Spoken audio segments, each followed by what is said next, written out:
Okay. I still don't know when Rose started falling for me.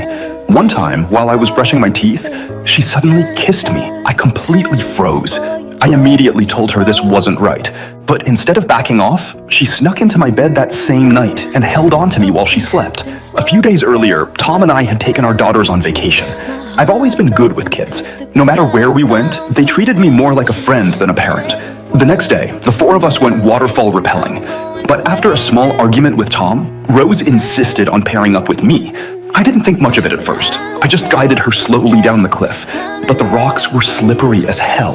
Rose started panicking, so I wrapped my arms around her and kept telling her not to be scared.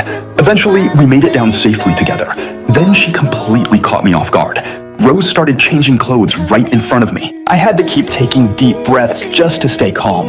That night, Rose suggested we go to a bar, so the four of us ended up at a party. While Rose and Lisa were dancing to the music, a woman came up and started flirting with me.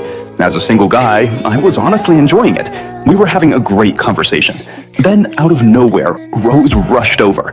She looked upset and said she wanted to leave immediately. Truthfully, I didn't want to walk away from a situation like that, but Rose kept begging me and pulling me away. In the end, I gave in. Right then, Lisa told us she was heading to another party. Rose looked happier than my own daughter. After that, she dragged me down to the beach for a walk. The drinks definitely wasn't helping. Rose suddenly started dancing in front of me. The entire mood shifted. On one side, there was her constant temptation. On the other, the little self-control I still had left. Eventually, I lost that fight.